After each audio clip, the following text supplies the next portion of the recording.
پچھلے دنوں ایک لڑکی نے رابطہ کر کے پوچھا کہ سر میں شادی شدہ ہوں اور میرے 2 بچے ہیں۔ شوہر سے کسی بات پر ناراضگی کے بعد میں اپنے والدین کے گھر آ گئی تو میرے شوہر نے مجھے واپس لے جانے سے انکار کر دیا۔ اب میں بچوں کے ساتھ کئی ماہ سے اپنے والدین کے گھر رہ رہی ہوں۔ کچھ ماہ پہلے شاپنگ کے لیے جانا تھا تو میں نے کریم منگوا لی۔ کریم کا ڈرائیور ایک نوجوان لڑکا تھا۔ میں گاڑی میں چپ کر کے بیٹھی موبائل یوز کر رہی تھی کہ اس لڑکے نے مجھے میرے اچھے موبائل اور کپڑوں سے بھانپ کر کہا کہ اگر میں آپ سے ایک بات پوچھوں تو آپ برا تو نہیں منائیں گی؟ جی پوچھو، مجھے کوئی مسئلہ نہیں ہے، میں نے جواب دیا۔ کیا آپ ہمیشہ کریم پر ہی جاتی ہیں یا خود بھی ڈرائیو کرتی ہیں؟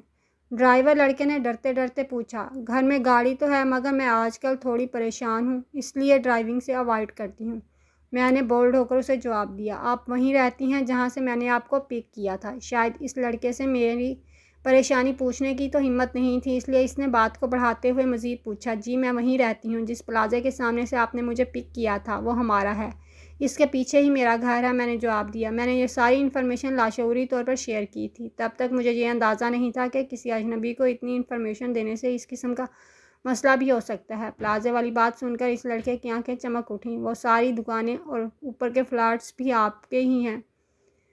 ڈرائیور لڑکے نے مجھ سے پوچھا۔ پلازے میں سب کچھ آتا ہے، میں نے مسکراتے ہوئے جواب دیا۔ تب تک میرے ذہن میں صرف یہ تھا کہ یہ لڑکا صرف کریم کا ڈرائیور ہے اور پتہ نہیں دوبارہ کبھی میری اس سے بات ہوتی بھی ہے یا نہیں۔ مارکیٹ پہنچ کر جب میں اس لڑکے کی گاڑی سے اترنے لگی تو اس نے مجھ سے کہا کہ آپ میرا پرسنل نمبر بھی لے لیں، جب آپ کو ڈرائیور کی ضرورت ہو تو مجھے کال کر لیا کریں۔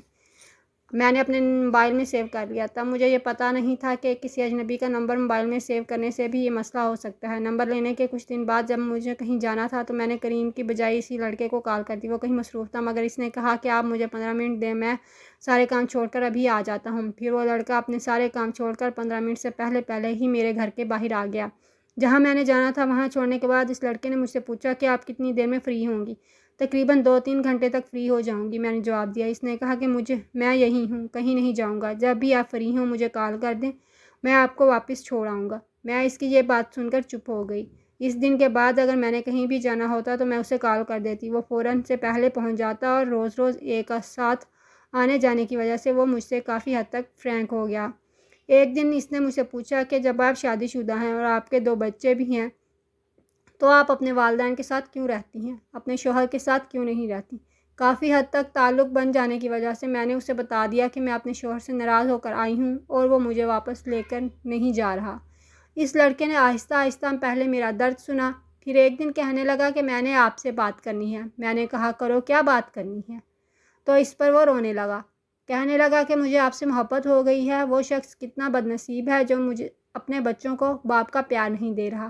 میں کوئی ایسا ویسا لڑکا نہیں ہوں، میں آپ سے شادی کرنا چاہتا ہوں، شادی کر کے میں آپ اور آپ کے بچوں کا سہارا بننا چاہتا ہوں۔ لڑکی نے مزید بتایا کہ سر، میں اس کی یہ بات سن کر ڈر گئی۔ میں نے کہا کہ تم اپنی عمر دیکھو اور میری عمر دیکھو، تم مجھ سے پورے 5 سال چھوٹے ہو، ویسے بھی تمہارے گھر والے تمہاری شادی 1-2 بچوں کی ماں سے کیوں کریں گے؟ وہ مزید رونے لگا، کہنے لگا کہ میرے گھر والے ہیں، میں انہیں جیسے تیسے کر کے منا لوں گا، اگر وہ نہ بھی مانے تو بھی میں آپ سے شادی کر لوں گا، بس آپ اپنے شوہر سے طلاق لے کر مجھ سے شادی کر لیں، مجھے ایک موقع دیں، میں ساری عمر آپ کو کوئی دکھ نہیں دوں گا۔ میں نے اس کی بات سنی اور کہا کہ مجھے سوچنے کا موقع دو۔ سر، آپ کو پتہ ہے کہ لڑکیوں کا دل کتنا کمزور ہوتا ہے، یہ لڑکوں کے آنسو دیکھ کر دھڑکنا بند کر دیتا ہے، میرے ساتھ ہی ایسا ہوا، مگر چونکہ میں چپ رہی، اسے فوراً کوئی جواب نہ دیا تو وہ جب بھی مجھ سے ملتا ہے تو رونے لگتا ہے، میرے پاؤں پکڑ کر کہتا ہے کہ میں سچا ہوں، میرا یقین کریں۔ لڑکی نے مزید بتایا کہ سر، میں کسی سے مشورہ لینا تو دور کی بات ہے، یہ مسئلہ کسی کو بتا بھی نہیں سکتی، سوچ کر میرا ذہن سن ہو گیا ہے کہ آیا وہ لڑکا مجھ سے سچی محبت کرتا ہے یا نہیں۔ سوچا آپ سے مشورہ کر لوں، آپ ہی بتائیں کہ میں کیا کروں۔ بس ایک بات جو آپ کو بتانا چاہتی ہوں وہ یہ کہ وہ اکثر مجھ سے باتوں میں پوچھتا ہے کہ آپ لوگ صرف 2 بہن بھائی ہو تو آپ کا اس جائیداد میں کتنا حصہ ہے، پلازے کا کرائے میں سے تمہیں کتنا حصہ ملتا ہے، شادی کے بعد ہم یہ کاروبار کر لیں گے، چونکہ وہ گاڑی کریم کے لیے چلاتا ہے وہ کسی اور کی ہے۔ اس کی کچھ باتوں پر مجھے اس پر تھوڑا ڈاؤٹ ہوتا ہے، مگر میرا دل چونکہ اس کے ساتھ ملا ہوا ہے اس لیے مجھے صحیح سے سمجھ نہیں آتی۔ آپ کو اس لڑکے میں کیا اچھا لگتا ہے؟ میں نے اس لڑکی سے پوچھا۔ وہ باتیں بہت اچھی کرتا ہے، لڑکی نے جواب دیا۔